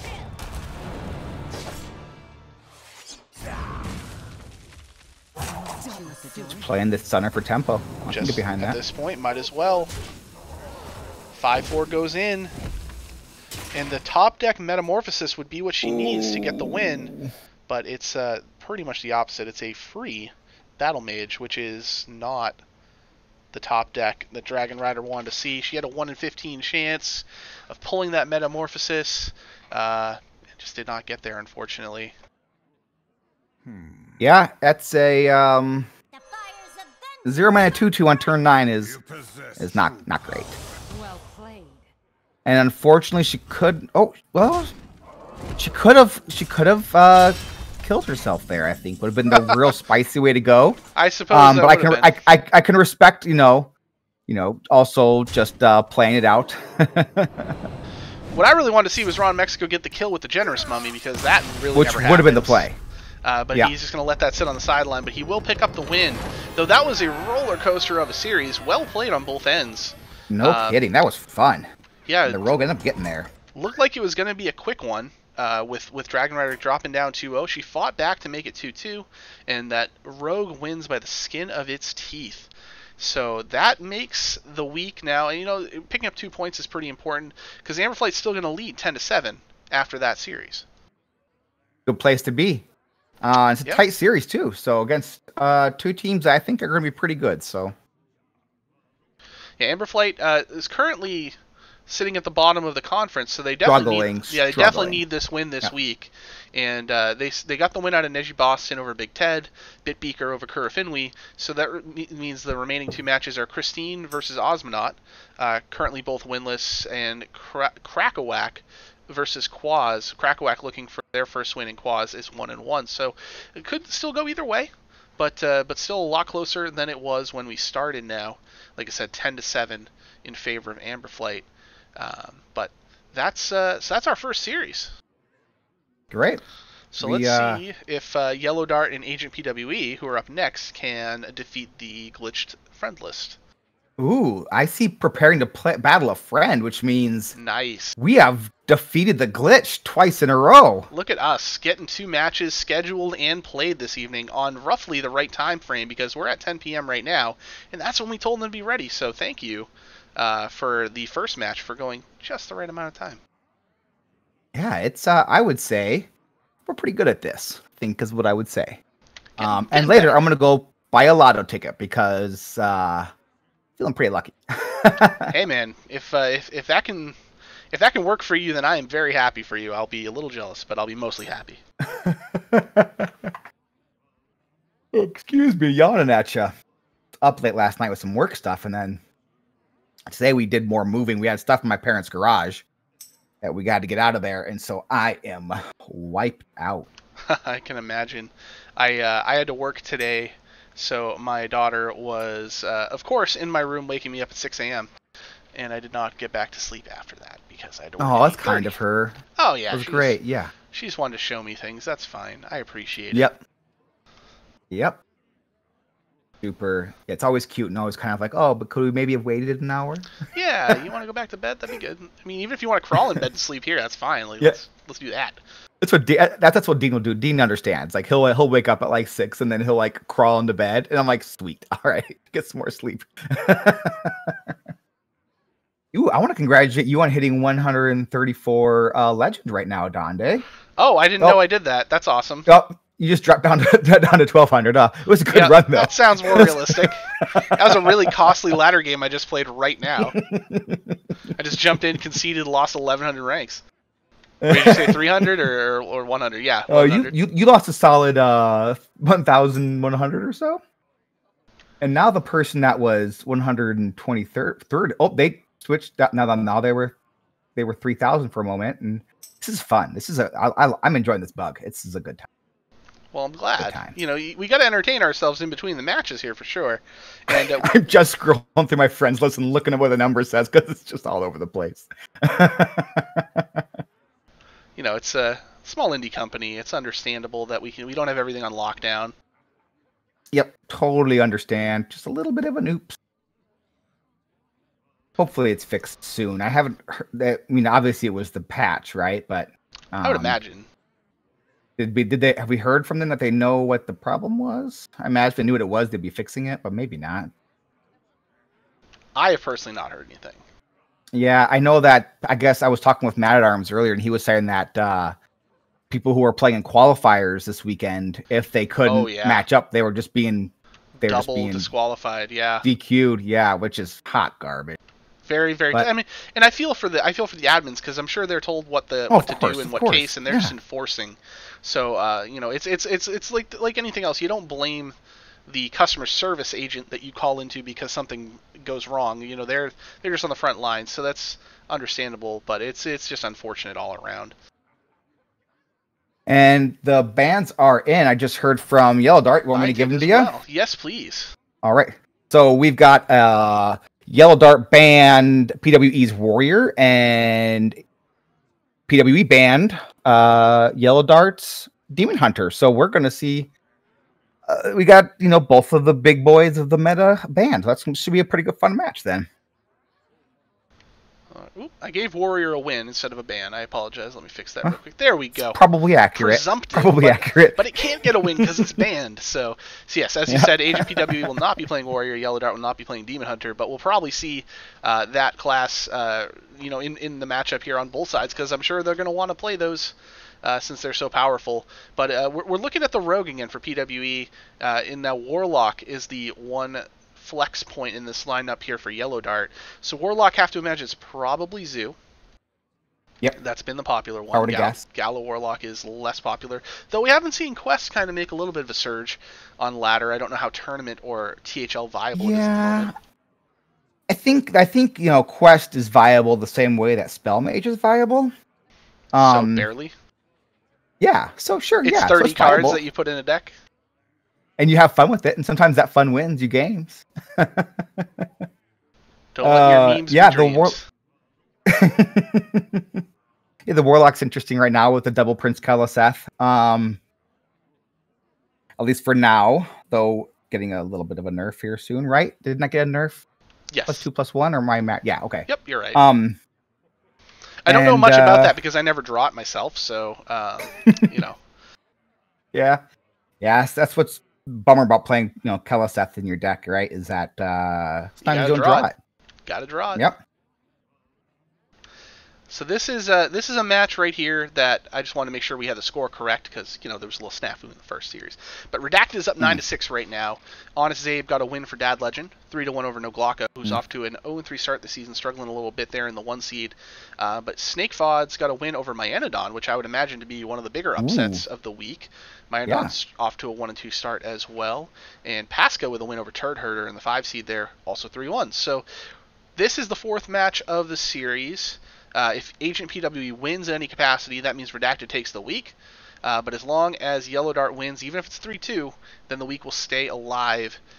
So that would, if it would be, you know, 3-2, would put us to 10-11 with a Redacted still leading. But then it would come down to Durden versus Yeezus, who I don't know when they're playing, but it's not now. So we're ready to go. Why don't we let these gentlemen take it away? Yeah, I am looking forward to this one. I'm not gonna lie, this should be a fun one. It took me 4 clicks to open my friends list, so that was a bad sign. But you got there though, so I mean, it's all that matters. Of course, of course.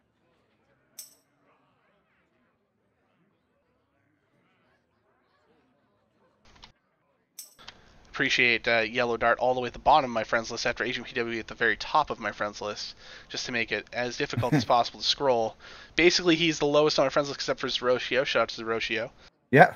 Would like to appreciate this Zeroshio being at the very bottom as well. I was like... He's been waiting for the day to troll us all with a friends list glitch, and he's finally found his day. He's like, this is my time. Just waiting for them to get going here. Absolutely, and AgentPWE will be on the bottom, YellowDart will be on the top when we do get going.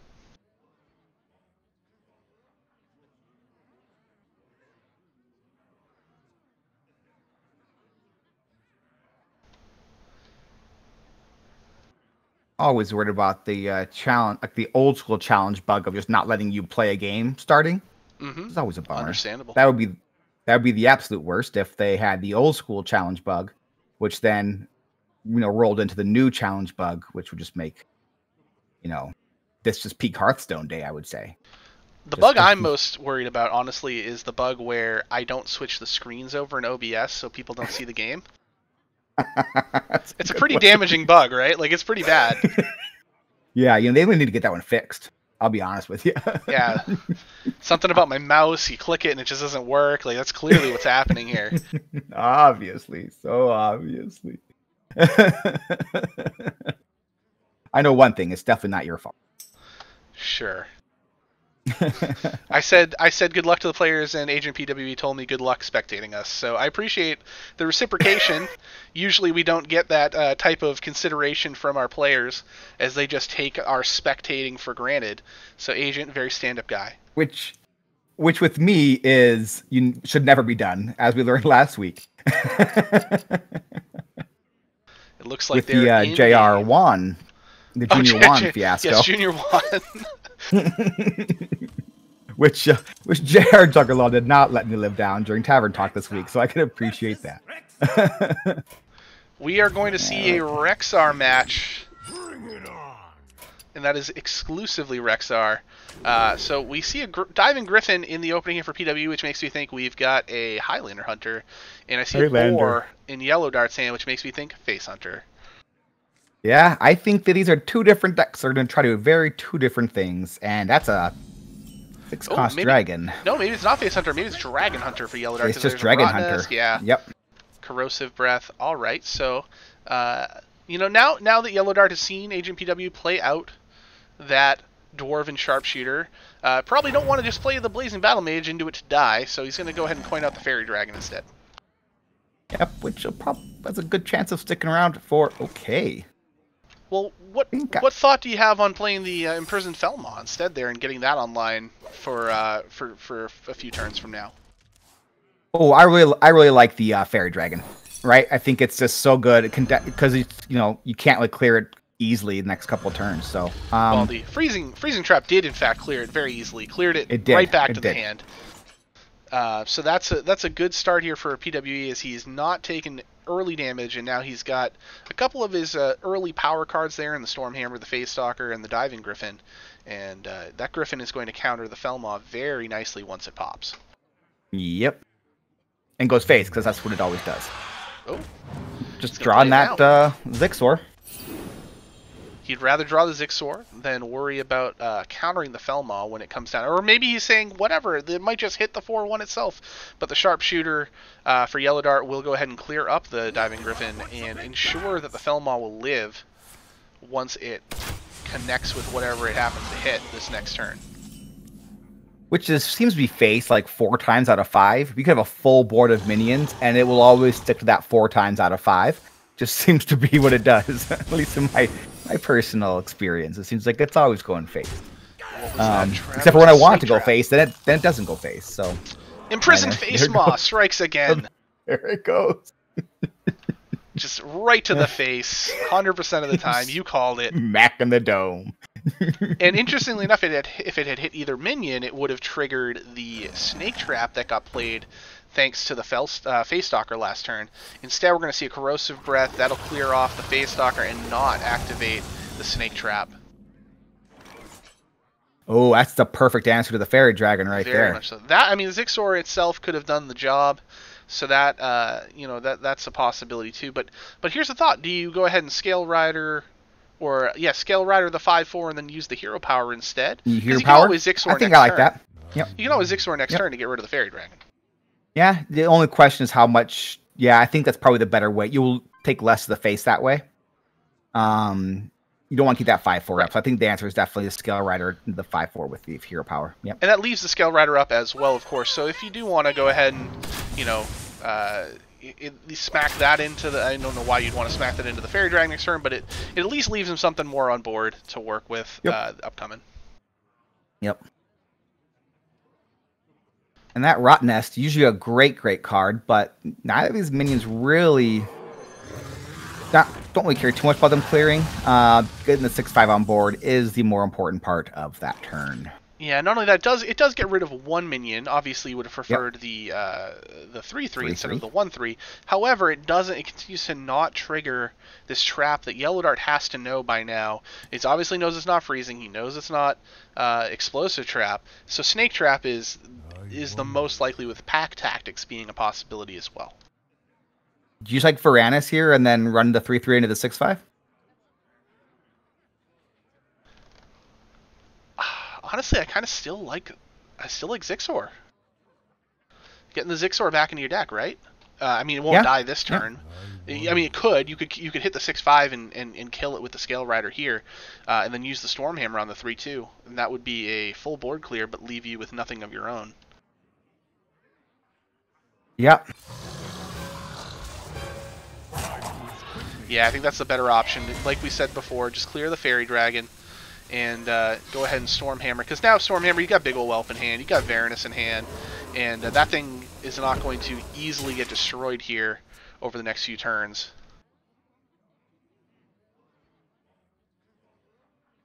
Discover a dragon. Looking for something spicy. There's Deathwing. There's your Deathwing. I have to imagine Fairy Dragon is the pick again. But no, just hear me out. Now, when you see his hand was going to run empty here in a couple turns, and that Deathwing would have been great. You know, when you're right, you're right. But at the same time, YellowDart's looking to end this game before it even gets to Deathwing territory with that kill command in hand. But he would this really is like the way I look at. This is the way I look at Discover a Dragon. Like if I see 3 dragons, the one's Deathwing, and the other 2 are like, yeah, they'll probably be pretty good. The answer is always Deathwing. And this turn becomes about Varanus as we see the Varanus come down, Zixor clear the most imposing threat in the Rottenness Drake. We're going to see a Blazing Battle Mage play as well. And that's going to protect his Varanus against the possibility of that second Rottenness Drake in hand, which we know is the case. Left up the 2/1. Left up the poison. You know, I think he's baiting the snake trap. He's baiting the snake trap activation, saying you can clear something, but I'm gonna get my value out of it. But I don't know, because that's 3 beasts. 7/6 sure is big. I think I'd rather have the 7/6 than the 3/1 ones. Especially with like 2 possibly going face, and like you're getting a little low. You know what? We talked about this, and I didn't transition the screen. Oh, really? Oh no, I'm so sorry. Oh. Ooh, I do love the Ninja Agent Dinosaur Dean though. Oh, I appreciate that. So Rottenness Drake now. Do you try to high roll here? I think you try and high roll it, right? Like it's if it hits that 7/6, and you don't need to clear the other 2 minions. Conversely, he could Phase Stalker here. And if you Phase Stalker into an Explosive Trap, I don't know if he's got Explosive Trap in the deck, because we don't know. I would imagine he has to have Explosive Trap, right? We're going to find out. It's Explosive Trap! They really run.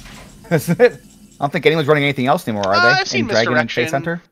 Yeah, I've seen some things. But what I was saying there is if you Phase Stalker... Is that the game? 2, 5, 6, 7, 8... Nope, only one of those is going to go... Only one that's going to go face, right? So it's 3... Not there, because that's definitely going to go all the way because of awful Explosive Trap. I jumped the gun. My bad.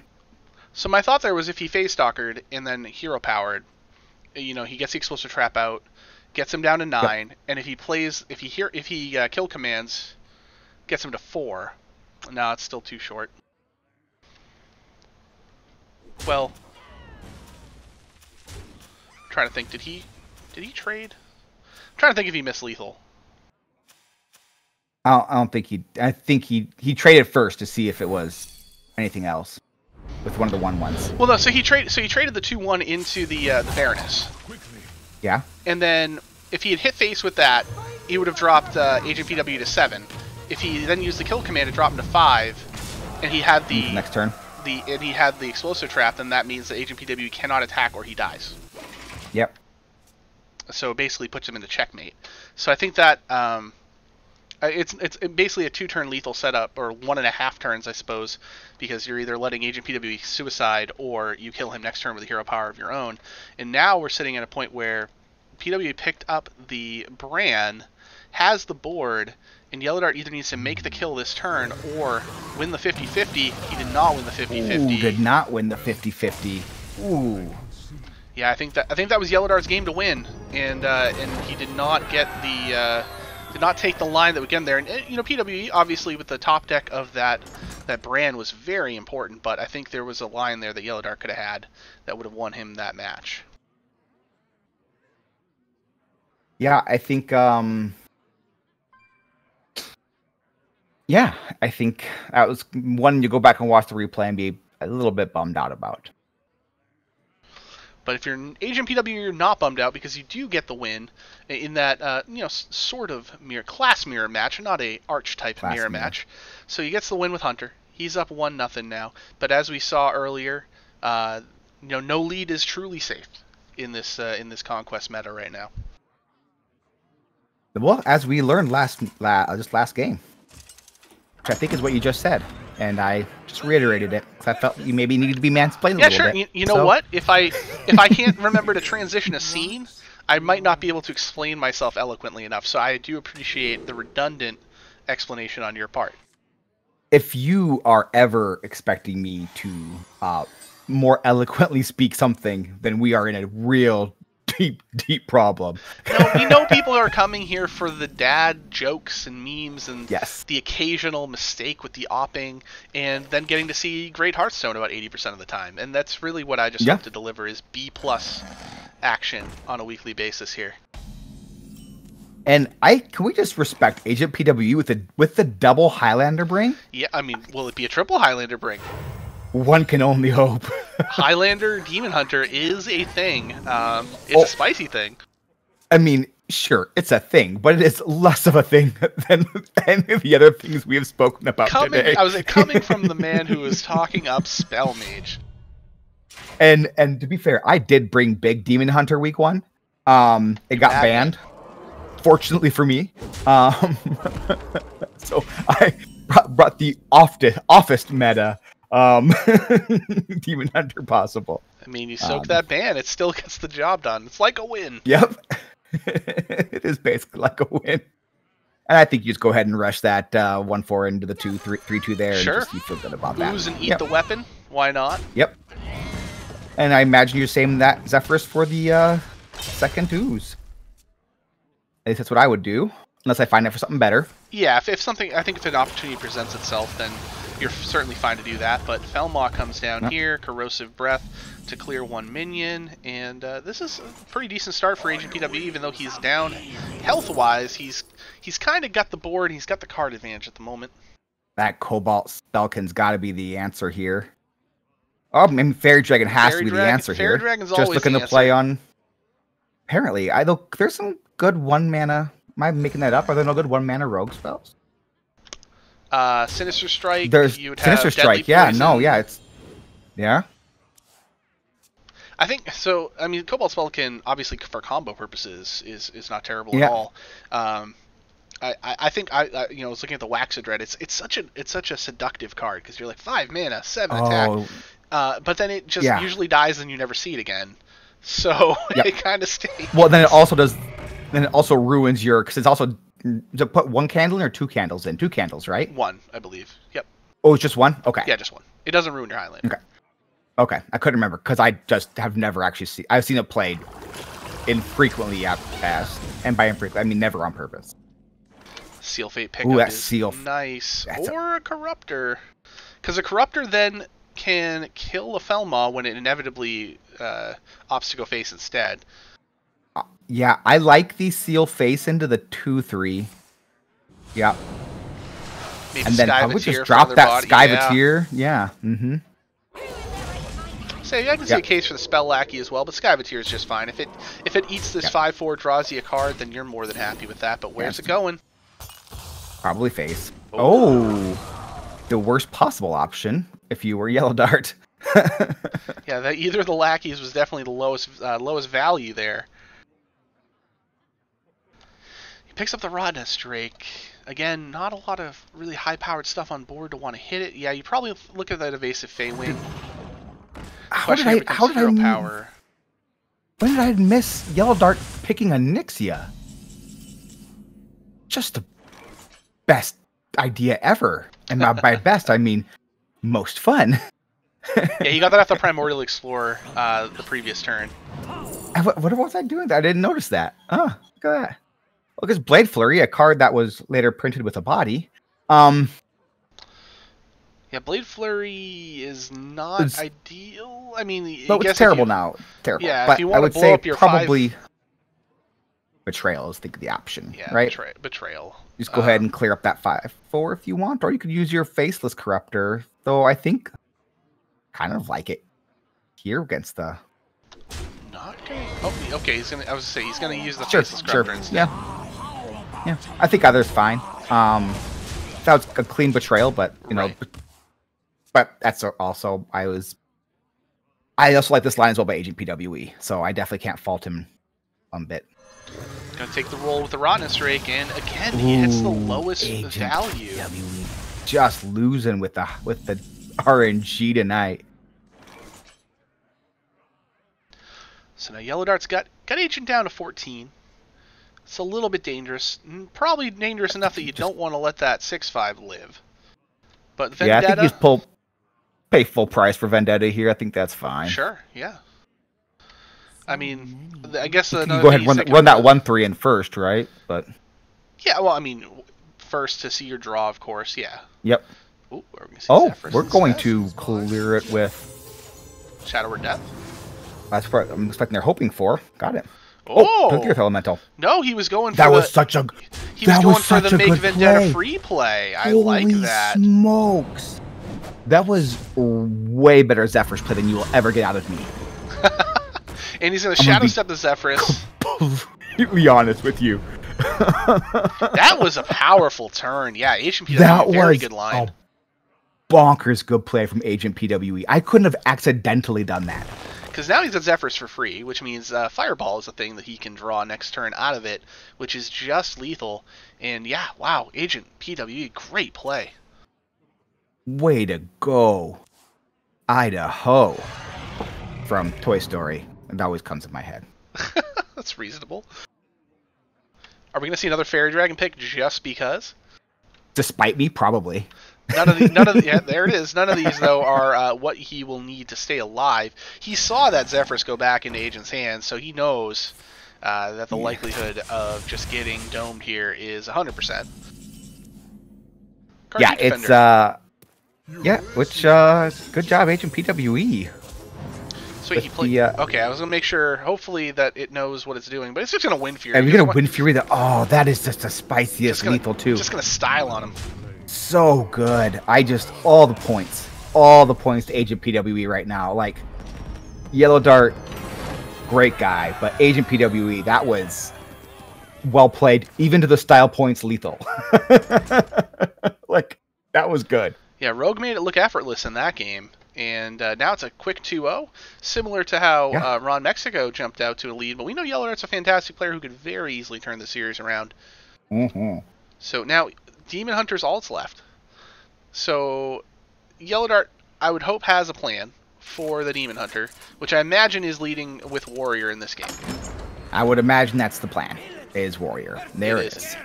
If he's playing in Rage Warrior, it's a very favored matchup, which he probably is, and he is. Oh, look, we saw Blade Flurry. We saw Blade Flurry in the last game, too. It's fun. It's fun. The Ultras. Ultras gets tossed back. Yeah, which I think is probably the play.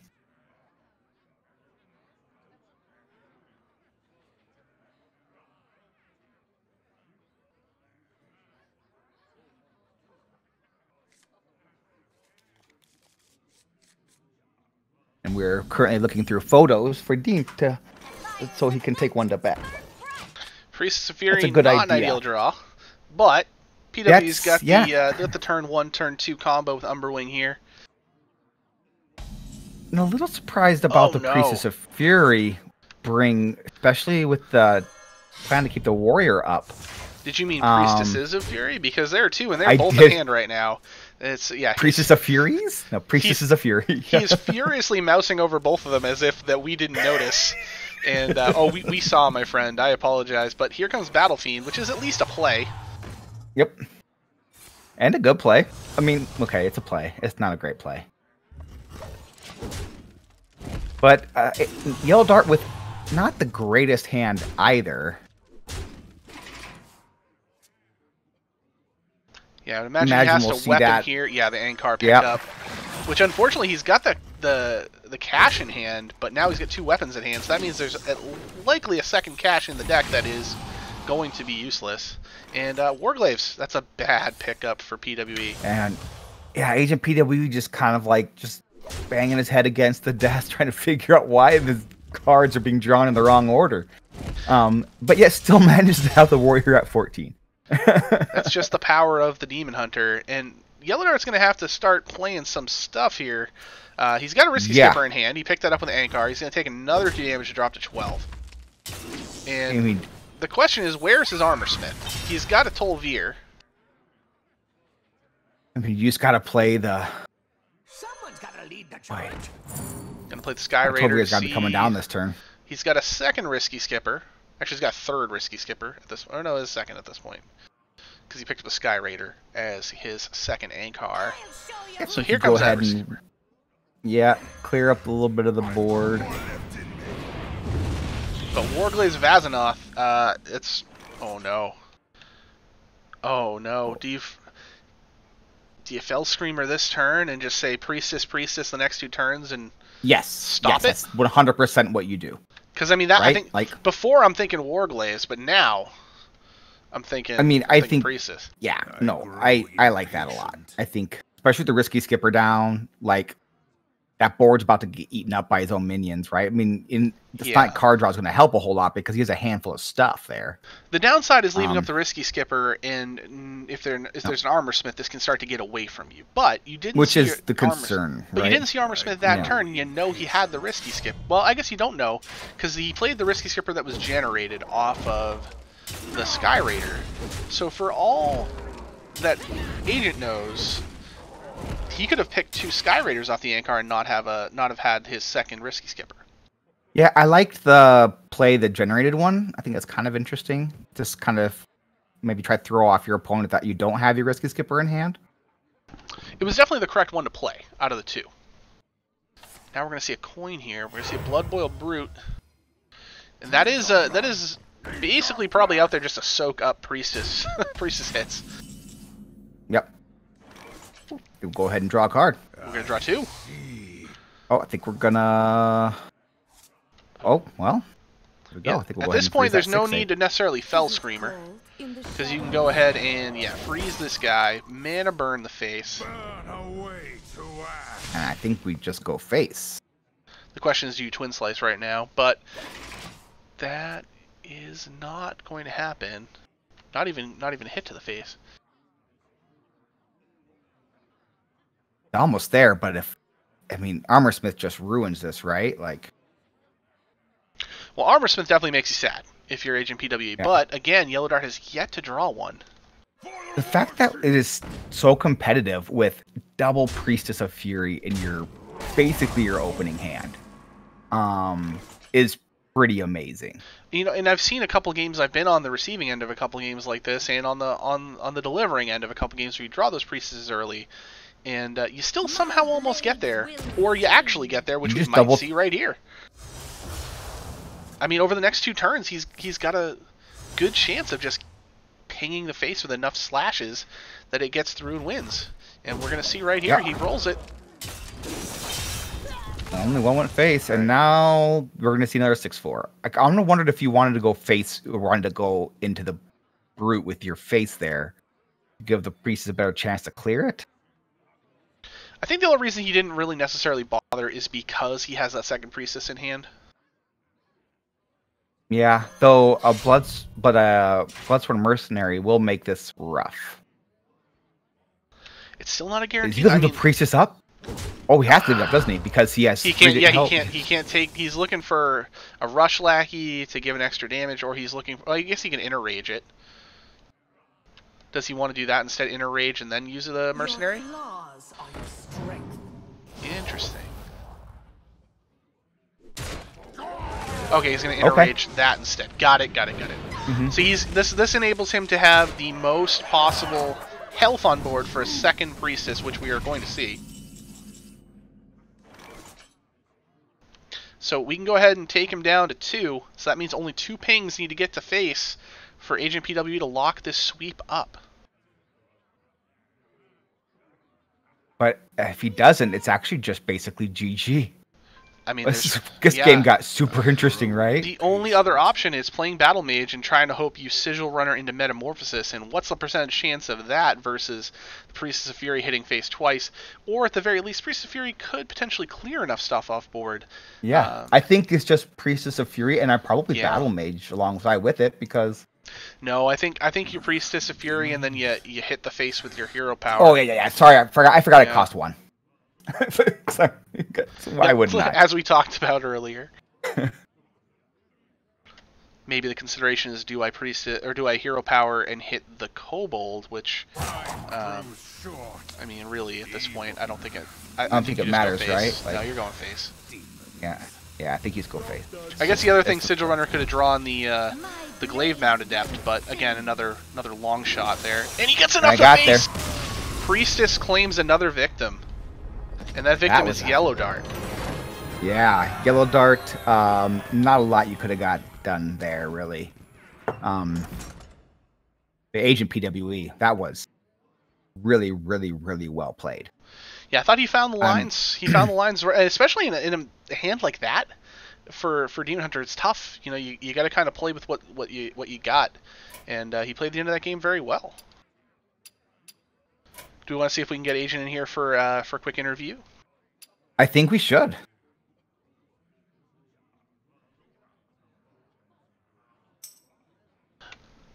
We'll see if he is up for it. But yeah, that's a big one, as Redacted now takes another 4 points in this match, which brings is a win for them, 13-6, and still one to go. So he's gonna hop in here. I'll go ahead and get him an invite. Great.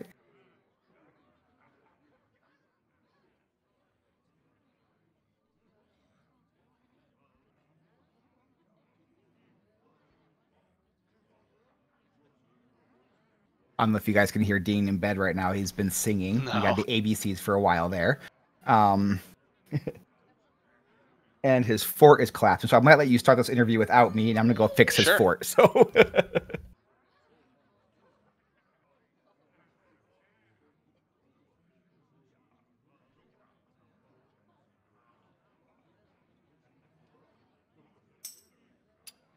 Just waiting for Agent to accept the friend request. Ah, there he is. All right. Hello. How we doing tonight? I'm sure you're doing pretty good. I am much better now after seeing that Priestess result.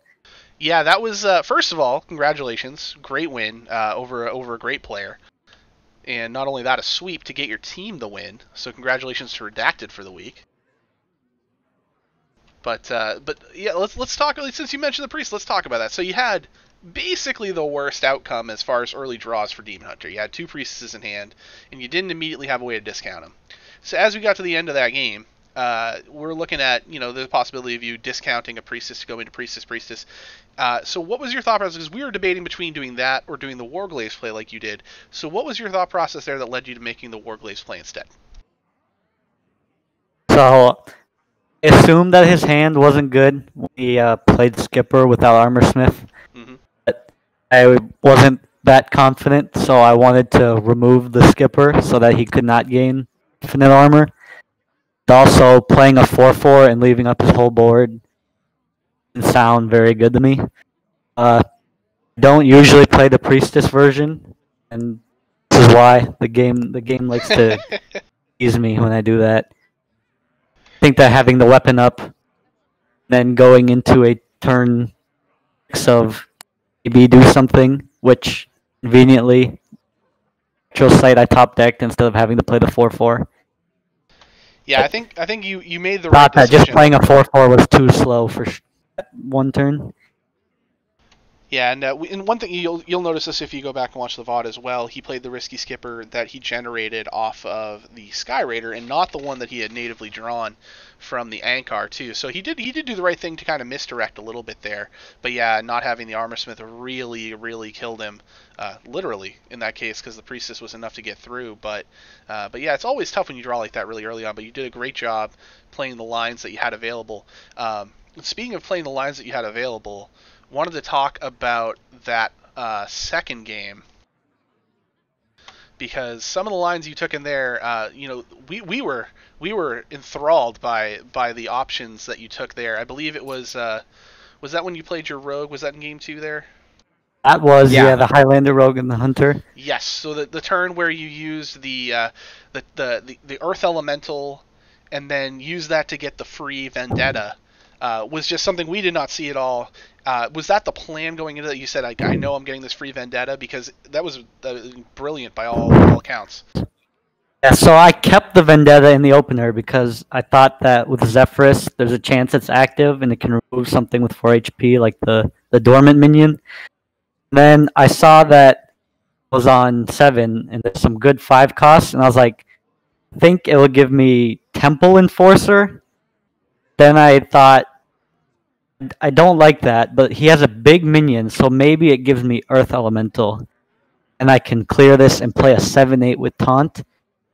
I played it hoping that Zephyrus was on the same page as me. I just snap picked Earth Elemental because exactly what I was thinking of. And I had Shadow Step, and I'm like, this is most of the time just kills him. Yeah, that was one of the better plays I've ever seen. Rogue has been a very much a class of contention. It's struggled quite a bit, but you made it look easy. And Highlander Hunter is not Highlander Rogue is not the rogue we usually see at this stage in THL. So what made you decide to bring Highlander Rogue instead of one of the more standard Galakron or the secret Galakron build? I like high rolling, and you high roll. That answer. You high roll. You don't have to be good. I agree with that statement. Well, it helps when you're also you're definitely good, though. Yeah. It does. I feel like you brick too much in your hands with normal Rogue, non-Highlander, and when you brick with Highlander Rogue, you're like, well, my deck sucks. It's supposed to do this.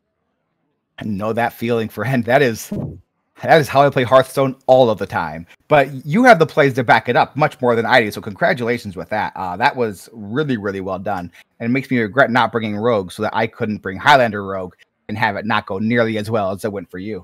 But probably for my team's benefit, I did not bring Rogue this week. Well, Dan, do you have any other questions for Agent here before we wrap? I don't, but well played and well-deserved sweep. That was really, really good Hearthstone. So congratulations there. Yeah, top to bottom, very clean, very well played. Anything you'd like to say? Congratulations again on your team getting the win. Anything you want to say before we head off? Just like to tell Snake Fods that I carried my end of the deal. You can trust me. There you go. Said if he won, I'll win. He won. Good, I love it. Good job. I love that. I love, fulfilling your promises to your teammates is always a good thing. So thank you for being not only on stream tonight, but for coming into the interview. Always nice to get some thoughtful responses on gameplay, and once we see the high caliber of gameplay, I always want to pick someone's brain after that, just because it makes me a better player too to know what you're thinking. So thanks for coming on. Thanks for having me. Absolutely. I always enjoy it. Well, appreciate that. And Dano, you have a good night now. Talk to you as you well. next time. Yeah. Sure. Dano, thank you for being here tonight as well. Dean too, thank him. When he wakes up in the morning, don't want you to wake him up now because that might create a bit of a awake, problem. Don't worry. Oh, okay. Well, you give him a high five or something for me. And he's still awake in bed, but I will do that when I go say, Dean, go to bed again. Sure. Did he finish the night as Ninja Agent Dinosaur Dean, or did we evolve into something else at all? Nope, that's where we finished the night. We finished the night there. Yep. I love it. Well, that is it for us tonight on we started the Spectate Bug Saturday, but everything went pretty smoothly, all things considered, so I can't really complain about that. So hopefully everybody else has good fortune being able to get into their matches the rest of the weekend, or hopefully that just gets fixed. Not holding my breath on that one, but either way, good luck in your matches, everybody else out there who's playing. Good luck to the rest of the teams, and we will see you next week, but make sure to tune back in tomorrow night for Sunday, it's more of an evening rather than a nightcap, as we have some earlier matches than usual. It's starting at 5 p.m. instead, 5 p.m. Eastern. So I think we're gonna get a second match in for you. I'll confirm that with Saku, who's opping tomorrow night. But until then, good luck, good night, and we will see you next time.